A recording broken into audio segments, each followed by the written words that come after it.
Bom, estamos aqui num PIBcast hoje com o tema Pesos e Medidas Justos, a Justiça nas Relações Econômicas e no Direito.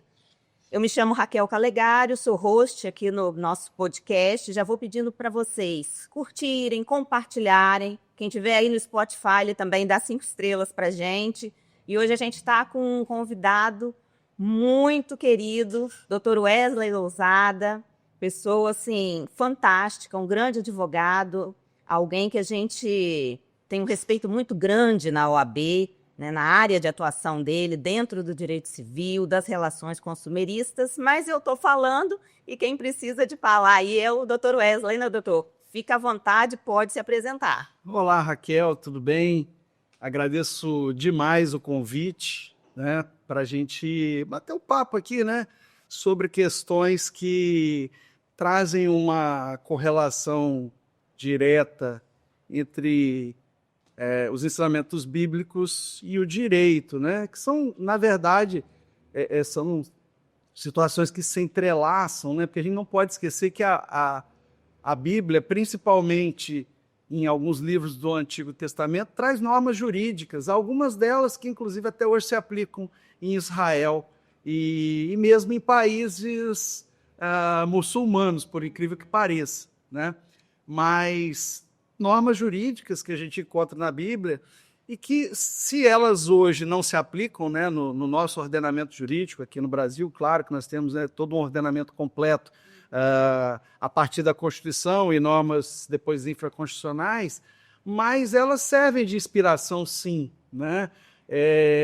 Há um consenso entre os juristas de que o nosso direito ele tem uma fundamentação moral judaico-cristã. Isso é algo absolutamente posto hoje, algo que já não se discute. Alguns, mais de um viés ideológico mais, digamos assim, progressista, discutem que isso não seria bom, que isso seria... Se é bom ou ruim, aí é outra discussão que não cabe aqui agora, mas o que é fato é que o nosso direito, seja ele o nosso direito civil principalmente, mas também em algumas questões do nosso direito penal, ele é claramente influenciado por normas que vêm da origem judaica, né? E o Antigo Testamento é livro da lei para os judeus até hoje, né? Então, isso serve de inspiração para o nosso direito. As questões se entrelaçam, e eu acho que trocar uma ideia sobre como essas questões se originam, né? E para a gente entender até algumas normas jurídicas que a gente tem hoje, acho que é uma conversa bem interessante, acho que nós vamos ter um bate-papo bem legal. Bem legal, né? Isso aí. A gente vai falar aí sobre a questão de medidas, e eu acho interessante, né, a gente trazer um pouco para o contexto jurídico. Então, a gente tem aqui na Bíblia, né, o livro de Levíticos, então a gente está falando de um contexto jurídico, de norma jurídica. E a gente lá em Levítico, no capítulo 19, os versículos 35 a 37, vem falando o seguinte: não cometam injustiça no juízo, nem na vara para medir, nem no peso, nem na quantidade. Tenham balanças justas, pesos justos e medidas de cereais e de líquidos que sejam justas. Eu sou o Senhor, o Deus de vocês, que os tirei da terra do Egito. Guardem todos os meus estatutos e cumpram todos os meus juízos. Eu sou o Senhor. E a gente percebe aqui, né, a questão de falar de medidas, de peso, quando a gente pensa nas relações ali consumeristas, do direito do consumidor, a gente entra nessa questão de pesos e medidas. Mas o primeiro ponto, eu acho que a gente contextualizar. O que são essas medidas, o que é esse peso que o texto de Levítico nos apresenta? Pois é, eu acho que é muito importante para a gente começar a nossa conversa, a gente trazer para o contexto do Antigo Testamento, né, quando essa norma jurídica, porque isso é uma norma, era uma norma jurídica para o povo de Israel à época, né? Norma jurídica stricto sensu, como a gente vê hoje uma lei cuja obrigatoriedade, né, a gente não discute, era uma lei que se aplicava, os juízes aplicavam essa lei. E a lei é interessante porque a lei nasce do fato social, ou seja, você não faz uma lei para prever alguma coisa que não acontece. Você tem comportamentos na sociedade e daí nasce a norma jurídica para regular esses comportamentos. E é uma relação dialética, porque ao mesmo tempo que a lei influencia comportamentos, novos comportamentos influenciam a lei, tanto na sua interpretação como na edição de novas leis, e aí o direito vai mudando à medida que a sociedade muda a partir do que o direito diz que ela tem que ser, e aí é uma relação de troca, de ida e volta, né? Mas nesse caso aqui, a gente precisa entender o quê? Que nessa época, as medidas eram todas aproximadas, né? Hoje a gente tem medidas exatas. 1 metro, no mundo inteiro se sabe o que é, 1 pé, todo mundo sabe o que é, né? No nosso sistema usamos o metro, principalmente os Estados Unidos usam mais o pé quadrado para estabelecer medidas. 1 quilo, todo mundo sabe o que é, e está normatizado, tem lá 1 quilo padrão, e daí todos os países seguem, né? Nos Estados Unidos, principalmente, eles usam 1 libra, que é mais ou menos 450 gramas, alguma coisa assim, mas também está normatizado. Então, hoje as medidas são exatas. No contexto aqui do Antigo Testamento, as medidas não eram exatas, as medidas eram aproximadas. 1 palmo, né? Depende muito do tamanho da mão, né? 1 palmo. 1 côvado, que é a medida mais famosa, né? Já que lá no Novo Testamento está lá que ninguém pode acrescentar 1 côvado sequer ao curso da sua vida, né? Então, o côvado, na verdade, era o quê? Era a medida de um antebraço. Um antebraço também é algo que pode variar, né? 1 éfa, que era a principal medida de peso, também era uma medida aproximada. Então, o que acontecia? Por que veio essa lei? Acontecia de alguns comerciantes inescrupulosos terem 2, aí que vem para o dito popular, né? 2 pesos e 2 medidas. Não se pode ter 2 pesos e 2 medidas, sinal de desonestidade, né? Muitos comerciantes tinham na bolsa 1 éfa para compra e 1 éfa para venda. Então, quando precisavam pesar, iam comprar cereal, iam comprar o cereal, usavam naturalmente o éfa mais leve, né? Iam vender cereal, usavam o éfa mais pesado. Nisso aí, defraudavam os compradores, defraudavam os vendedores e lucravam injustificadamente, né? Não me parece, eu não consigo encontrar na Bíblia nenhum texto que seja contra o lucro, né? Nós que somos protestantes reformados, Lutero era muito claro, e a sociedade suíça está lá para mostrar a implantação dos princípios morais reformados na prática, né? Lutero é muito claro que o lucro é bênção, mas o lucro obtido de forma fraudulenta, aí é disso que nós estamos falando, né? E essa lei, essa norma jurídica veio exatamente para reprimir isso aí, para reprimir más práticas de maus comerciantes que, quando iam comprar terra, né, a lei fala uma vara justa, né? Porque pegava-se uma vara, estipulava que ela tinha lá 2, 3 côvados, e com ela ia se medindo a terra.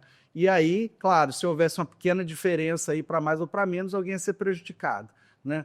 Então, é nesse sentido de estabelecer uma justiça nessas trocas comerciais. É nesse sentido que veio essa norma, e é para isso que ela serviu para regular. Não era para impedir o lucro do comerciante, era para impedir um lucro fraudulento do comerciante, e para impedir, aí tem uma questão até de empatia, uma questão de... Porque, na verdade, os mais prejudicados eram os mais pobres, que compravam lá o alimento para sua família e não levavam tudo aquilo pelo qual pagaram, né? E a gente tem que lembrar também, num contexto em que, se as dívidas não fossem pagas, o devedor e a sua família poderiam ser tomados como escravos, né? Então é muito sério isso aí. O sujeito vai comprar alimento para sua família, ele vai comprar e às vezes fica devendo.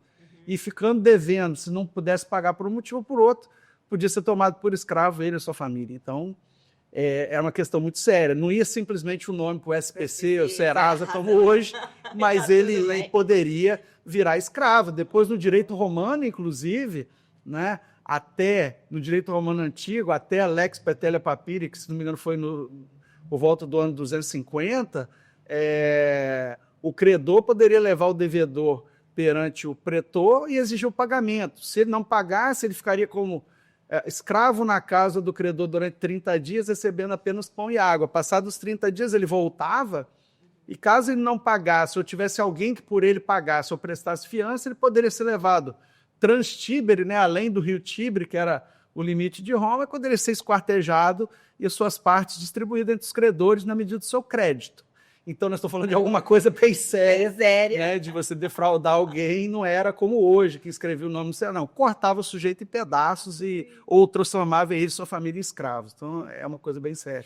Do que a gente observa, né, da lei antiga para agora, né, na lei consumerista que a gente tem, a gente percebe que tem um abrandamento muito grande, né, nisso aí. Sim, porque o que aconteceu? A responsabilidade, nós estamos falando aqui de responsabilidade obrigacional, né? Sim. Quem compra tem que pagar, quem deve tem que pagar. Isso é um princípio que vale até hoje. Porém, no direito hebraico e, né, Código de Hammurabi, porque a gente precisa sempre analisar as questões de acordo com a época em que elas ocorrem. Por exemplo, hoje, quando a gente fala, não podemos agir de forma olho por olho, dente por dente, né?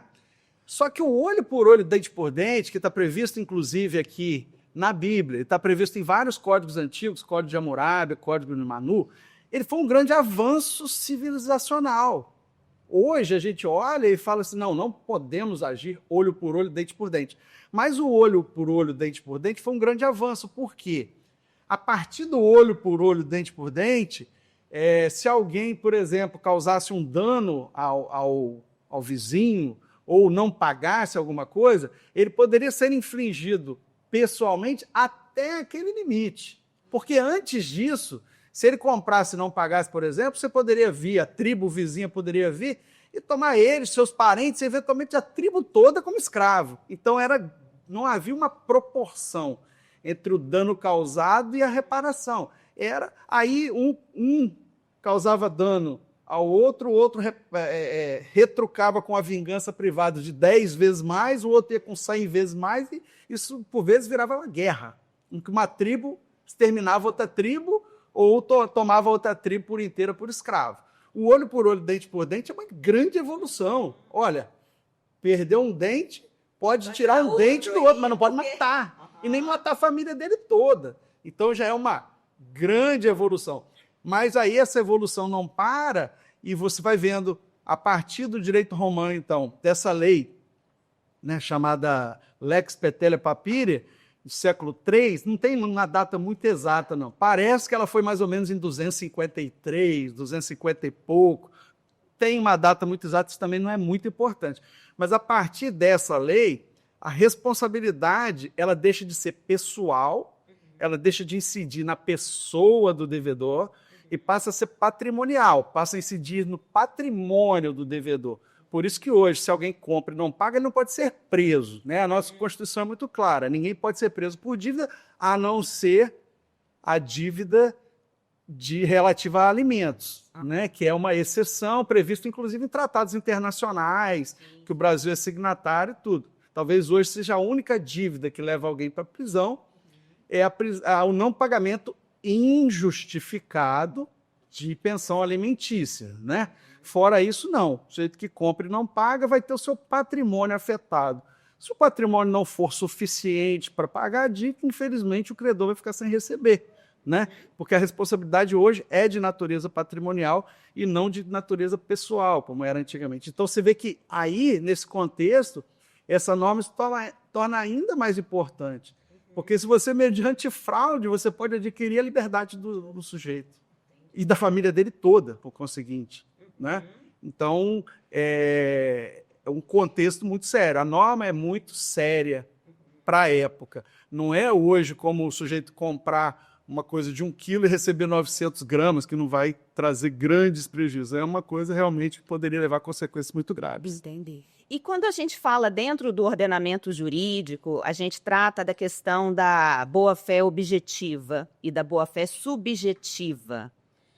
Como, enquanto operadores do direito, a gente pode compreender no texto bíblico, quando a gente está falando de boa-fé subjetiva e quando a gente está falando de boa-fé objetiva. E aí, para quem está nos assistindo e não é da área jurídica também, se puder dar uma uma explicada aí para o pessoal o que significa esses termos? Aí a gente precisaria de outro programa, talvez, para a gente... mas, em resumo, a boa-fé subjetiva diz respeito àquela intenção de lesar, né? Ou a intenção de não lesar. Eu posso causar um dano a alguém sem ter a mínima intenção, e aí entram gradações, né? Culpa e dolo, intenção propriamente dita ou dolo, mas uma manifestação de vontade, né? Que ainda que não intencional, com a intenção de causar o dano. Né? Um exemplo é eu estou dirigindo meu carro e atropelo alguém sem querer, sem nenhuma... Mas pode ser que eu esteja acima do limite de velocidade, por exemplo. Né? Eu não quis atropelar ninguém, mas não agi de acordo com o que o direito me mandava, então automaticamente eu causo um ato ilícito e vou ser obrigado a reparar. Já a boa-fé objetiva, não. A boa-fé objetiva diz respeito a um dever de cooperação entre os contratantes, né? Antes, durante e depois da conclusão do contrato, o que o Código de Defesa do Consumidor vai chamar de deveres anexos. Né? Tem outros nomes também, colaterais, tem outros nomes na doutrina e na jurisprudência, mas é daquilo que basicamente se chama de deveres anexos. Dever que o contrato hoje não é visto como um campo de batalha, em que um contratante quer aniquilar o outro contratante. O contrato é visto como um terreno em que ambos os contratantes vão cooperar para que os interesses recíprocos sejam atingidos. Né? Não é também uma brincadeirinha de criança, como muita gente quer colocar, que todo mundo está ali, paz e amor, tranquilinho e tal. Não é tanto a esse ponto, mas não é aquela visão de antagonismo. A visão das partes contratantes, vamos colocar aqui para ficar mais claro, que é o contrato que a gente vê mais, comprador e vendedor, né? Colaborarem entre si, cooperarem durante a execução e mesmo depois da execução do contrato para que ele chegue num bom ponto. E a boa-fé objetiva é mais, porque ela vai além do contrato. Mesmo depois da execução do contrato, a parte continua com o dever. Mas como assim? Eu cumpri o contrato e posso ter que indenizar? Um exemplo assim muito claro, muito claro. O indivíduo vai no médico, faz uma consulta, dá tudo certo e ele sai de lá curado da doença que ele teve. Ótimo. Daqui a alguns meses o médico sai espalhando pela cidade aí a doença que o sujeito teve. Quer dizer, cumpriu o contrato de prestação de serviço? Cumpriu. Bem, inclusive o sujeito está curado. Mas tem um deverzinho ali de sigilo que está inserido, que não é o objeto principal do contrato, mas que está inserido no contrato que ele descumpriu depois do contrato estar encerrado. Então, ele pode ser obrigado a indenizar? Pode. São situações em que o contrato é cumprido, dá tudo certo, e mesmo assim pode nascer o dever de indenizar. A boa-fé objetiva tem essa questão, tanto antes, porque uma ruptura injustificada das tratativas também pode gerar o dever de indenizar, né, dependendo da situação, durante, se uma parte dificulta para a outra a execução da sua obrigação, né, e mesmo depois, mesmo o contrato ter sido bem cumprido, né, isso quebra um paradigma antigo, que quando se tratava apenas de boa-fé subjetiva, você tinha o quê? Cumprir o contrato, acabou. Acabou, aquele contrato não existe mais. No máximo, depois, uma responsabilidade que a gente chama de extracontratual. Hoje, não. Cumpriu o contrato, mas daqui a um ano você quebrou com o dever de sigilo, né? Você pode ser obrigado a indenizar perfeitamente. Tem esse caso, tem uma série de outras situações. E aí, nesse nosso caminhar pelo texto bíblico, a gente sai, então, de Levítico e vai agora para um texto profético, né? Para perceber que essas questões aí de medidas e pesos, elas continuam, né? E aí eu vou pegar aqui um trecho de Miqueias, né? Miqueias, no capítulo 6, os versículos 10 e 11, vai falar o seguinte: a voz do Senhor se dirige à cidade, e a verdadeira sabedoria é temer o seu nome. Escutem, ó tribo, todos os moradores. Ainda que se encontrem na casa dos ímpios os tesouros da impiedade e a medida falsa que eu detesto, eu poderei inocentar vocês de balanças desonestas e uma bolsa com pesos adulterados? Por que os ricos da cidade estão cheios de violência? Eu achei interessante esse versículo 11, né?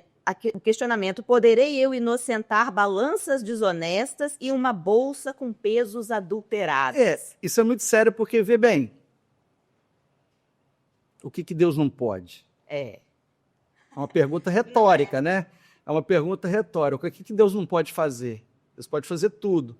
Mas o que o profeta, me parece, quer dizer, ele quer mostrar a seriedade disso.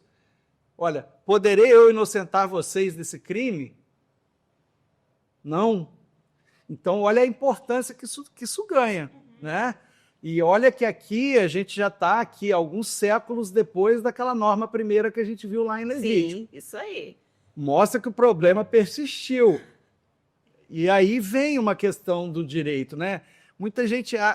o direito não é panaceia. Eu tenho, né, vários professores que me ensinaram isso, não vou citar nomes aqui, mas tem gente que acha, e aí por isso que a gente tem hoje, se não me engano, 14 mil normas jurídicas vigentes no Brasil, com centenas de milhares de artigos e tal. Porque se acha que para resolver os problemas da sociedade é só fazer uma lei nova. Faz uma lei que acabou. Mas não é assim, né? Desde sempre, matar alguém é crime e continua se matando, né? Sim. Então, não estou dizendo que as leis você não precise de lei, você tem que ter leis para regular o comportamento em sociedade. Sim. Mas mostra que a lei não é panaceia. Não é só eu fazer uma lei que eu resolvi o problema. Lá em Levítico está feita a lei. Olha, você não pode fraudar, você não pode... Mas aqui, centenas de anos depois, o profeta fala que continuam fazendo, e que os ricos estão enriquecendo e que os pobres estão empobrecendo, com base nessa fraude. E mostra até de uma forma bem dura, né? O Senhor falando: poderei eu absolver vocês? É claro que pode, a pergunta é retórica. Mas ele está dizendo: eu não vou fazer. Se vocês não mudarem o comportamento, eu não vou fazer, né? Então, eu acho que dá para a gente alguns insights aqui, né? Dessa questão de que a norma jurídica feita lá atrás não resolveu, a situação continuou perdurando, né? E que isso causa desconforto no Senhor, né? É uma coisa que ele valoriza, porque ele mandar o profeta, boca dele, né, mencionar essa situação é porque estava incomodando bastante, né? Israel é um pêndulo, né? Israel se afasta de Deus, Israel volta para Deus. Israel se afasta de Deus e aí vai para o exílio e é dominado, volta para Deus, se reconstrói, né? A história bíblica é essa, né?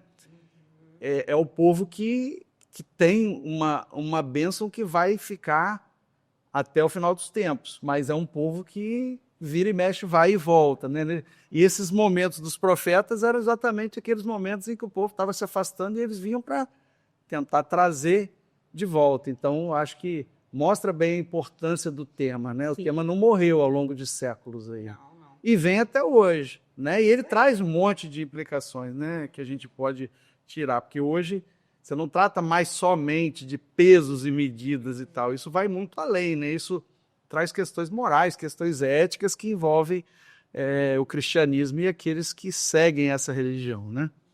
E aí, você falando de questões morais e éticas, né, a gente pode até dar um pulo maior aí no texto bíblico e partir para o Novo Testamento, porque ali a gente vai ver uma questão de ética, de reino, de moralidade pública. Em Lucas, ali no capítulo 6, versículo 38. Com a medida que medirdes, vos medirão também. E tem uma complementação aqui em Marcos, no capítulo 4, versículo 24. Atentai ao que ouvis, com a medida com que medirdes, também vos medirão. Então, a gente sai da medida, né, apenas relação de consumo e entra para uma questão de medida também num contexto ético. Exatamente. Vê como essa questão é importante. Olha só, ela vai atravessar todo o Antigo Testamento, né? Nas anotações aqui, a gente tem textos em Amós, Miqueias, Provérbios, né, que são textos escritos aí ao longo de séculos e séculos. Vai chegar lá no Novo Testamento e vai ser revisitada, porque é a mesma, na minha visão, é a mesma questão que está sendo falada aqui, mas o que me parece agora é uma questão de justiça, né? É uma questão de moralidade, de ética e de justiça, né? Moralidade não confundamos com moralismo, né? Mas a moralidade é fundamental para um texto jurídico e muito mais para um texto religioso, que agora já a gente não está falando mais de texto jurídico, como falava lá de Levítico, né? Mas está falando de um texto única, exclusivamente religioso, que revisita o texto jurídico. Sim. Daí, a visão que eu tenho desse texto, e que ele está muito ligado ao outro, né, é que aquele que se dispõe a professar a fé cristã, se nós entendemos que a salvação vem pela graça, ninguém vai alcançar a salvação porque é bonzinho, ninguém vai alcançar a salvação porque é honesto, né? Tem o dito popular que fala, de boa intenção o inferno está cheio. Se a gente contextualizar, é pura verdade. A salvação vem pela graça sois salvos mediante a fé, isso não vem de vós, não vem de vós.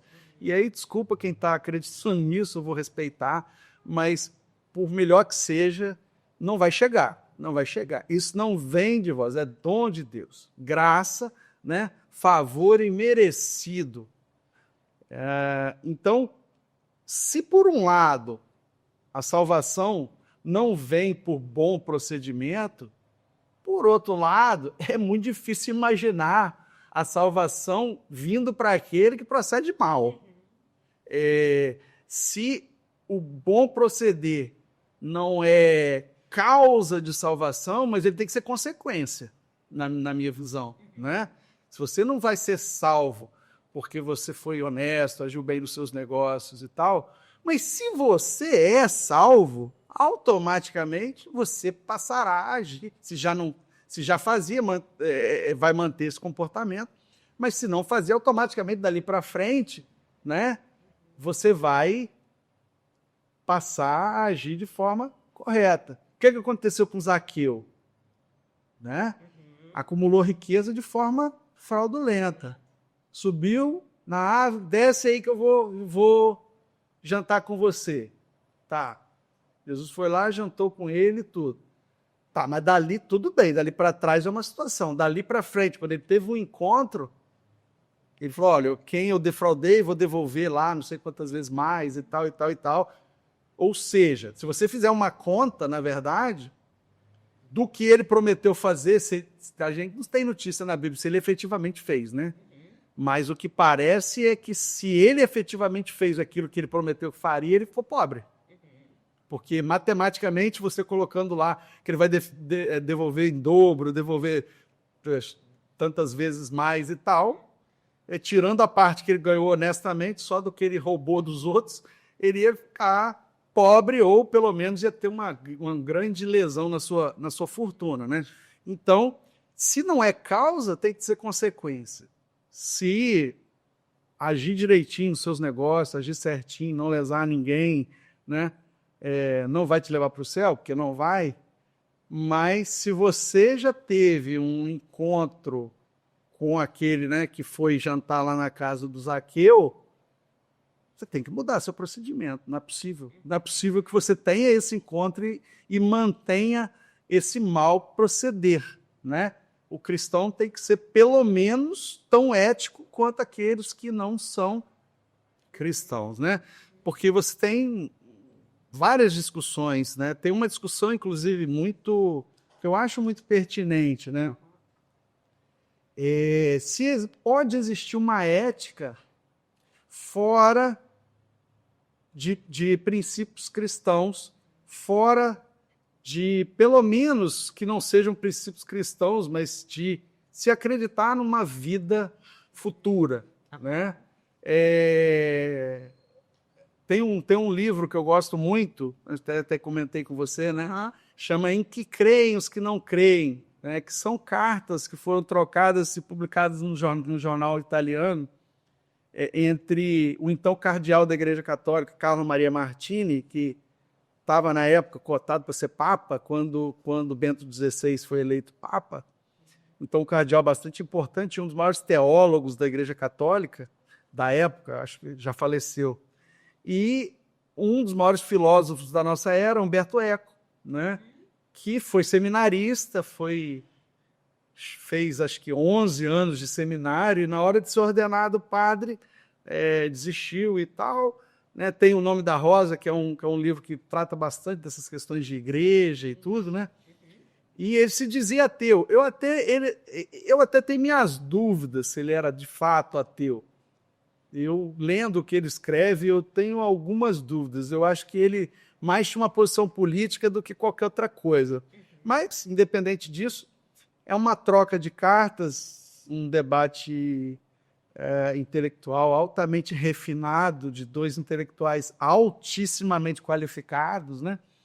Que ambos beberam na mesma fonte, mas depois os caminhos foram divergindo, em que o cardeal Carlo Maria Martini defende a ideia de que não há uma ética possível fora de um princípio cristão, porque você não vai abrir mão de lucrar ao máximo, de acumular o máximo de riquezas, de ter o máximo de conforto para você e para sua família, na medida que se você acha que a vida acaba na sepultura, então, de hoje até a sepultura, você tem que juntar o máximo possível, você tem que ganhar o máximo possível, independente dos métodos que você vai usar para isso, porque você não tem nada a perder, só tem a ganhar. Né? E Humberto Eco, por seu lado, não. Discutia que é possível, sim, não acreditar em Deus, não acreditar numa vida futura e ainda assim ser ético, porque você ia trabalhar com a ideia de empatia, de alteridade, você se colocar no lugar do outro, e por isso te levaria a abrir mão de uma série de situações e se comportar de maneira ética em toda a sua vida, mesmo acreditando que a vida termina ali na sepultura. Eu acho que a posição dele é injustificada, não tem, na prática, você não tem como sustentar isso. Ou você sim acredita que vai perder alguma coisa agora para ganhar no futuro, ou você vai querer ganhar tudo agora. Não me parece, isso me parece uma questão bem lógica. Né? Se você não acredita que tem algo a perder, volta para o Zaqueu lá. Zaqueu não tinha tido um encontro com Jesus ainda, não tinha nada. Ele era coletor de impostos. Por que ele vai deixar de coletar 15, sabendo que o justo é 10? Se ele pode, aquilo não vai dar em nada, os superiores dele romanos lá não vão falar nada, ele dá uma propinazinha para alguém que achar ruim e tal, junta lá, fica milionário e vai viver como um milionário. Por que ele vai abrir mão disso? Em troca de quê? De quê? Não me parece. Também. Essa ética sem princípio cristão me parece algo meio platônico, meio assim, idealista, que na prática não consigo verificar. Mas dentro da própria realidade caminhada do meio jurídico, né? É complicado a gente pensar, né, em atuar dentro do sistema jurídico também sem ter um compromisso cristão. Enquanto cristão, isso é complicado. Eu acho que isso vai até para além da questão de ser cristão ou não, porque a gente passa por um compromisso aí moral e ético, né? O que você poderia estar falando para a gente, doutor Wesley, nesse sentido? A gente chegando aí já no final aí do nosso podcast, né, para deixar aí como reflexão. Aí eu acho que a gente entra num terreno muito pantanoso, sabe? Porque, assim, eu vou falar alguma coisa aqui que eu não sei nem se eu devia falar, mas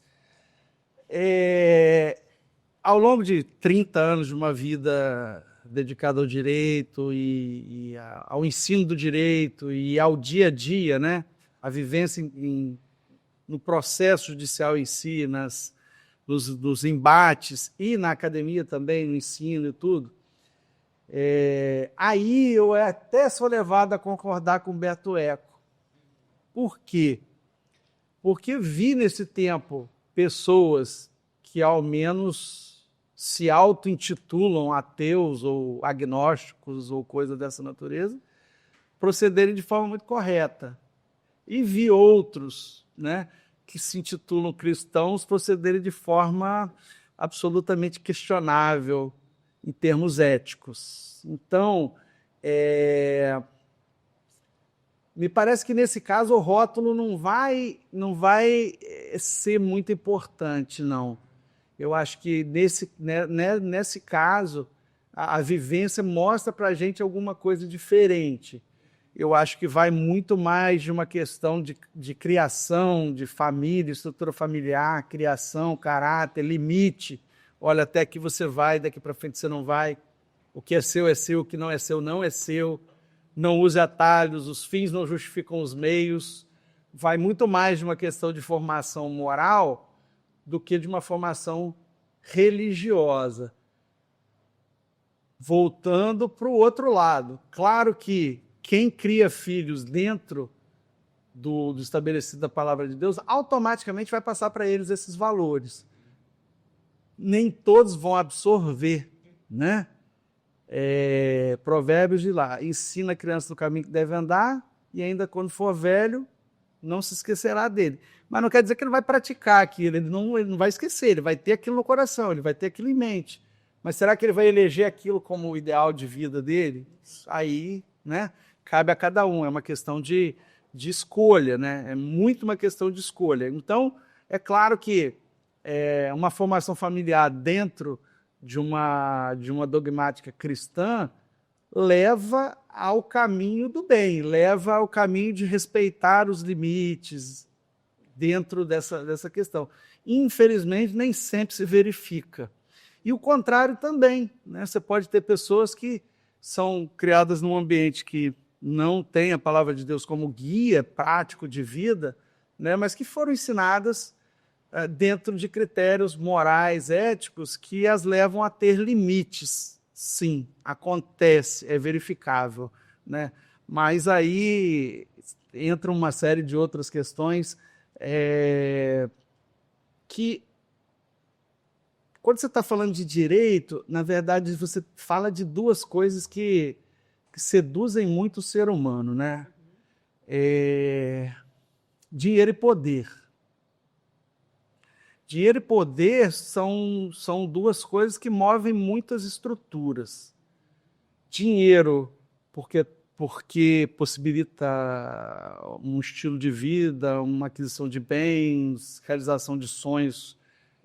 E poder, muitas vezes as pessoas não entendem isso. Acham que todos os que entram na política entram para se corromper por causa do dinheiro. Não é verdade. Eu costumo dizer, o poder corrompe muito mais do que o dinheiro. Ter a caneta na mão, poder decidir o destino das pessoas, de uma população inteira. Por incrível que pareça, a maioria daqueles ali abriria a mão de tudo que tem só para ter isso, só para ter esse poder. Então, o direito ele vai trabalhar nessas estruturas de dinheiro, decide lá, tem processos que decidem lá milhões, bilhões de reais, né? Isso traz reflexo para muita gente, e poder. Até onde o governante pode ir, até onde ele não pode ir, quais são os seus limites e tudo. Então, quando esses dois fatores entram em jogo, muita gente esquece aquilo que o pai e a mãe ensinou para ele, muita gente esquece aquilo que ele foi na escola dominical e aprendeu, aquilo que ele ouviu no sermão de domingo à noite, e pior ainda, às vezes segunda de manhã ele esquece o que ele ouviu no sermão de domingo do domingo anterior, né? E quando ali a oportunidade se mostra, como disse de brincadeira, né? A teoria na prática é outra coisa, né? Aí as coisas, infelizmente, não acontecem como deveriam. Então, a gente, nesse andar, nessas idas e vindas aí, a gente verifica muito isso. Não é fácil, principalmente tendo oportunidades, manter numa prática jurídica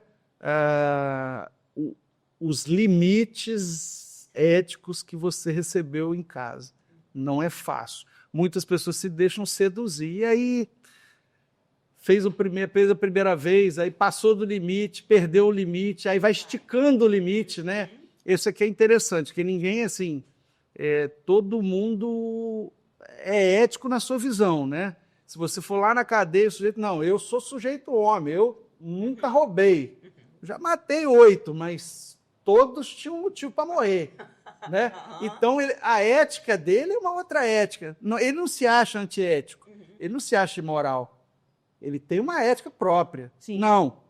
Aí, quando, às vezes, por exemplo, dentro da cadeia, aqueles que cometeram certos crimes são apenados ali, tem um tribunal do crime ali, que vão apenar porque ele fez certas coisas que é inadmissível para os presos. Eles vão matá-lo porque ele fez aquilo que é moralmente inaceitável para os outros. Né? Então você tem. E é isso que acontece. Estou levando no extremo, mas é isso que acontece. Se você tem uma linha, que é o seu limite ético, quando você passa dela um milímetro, aí você esticou a linha.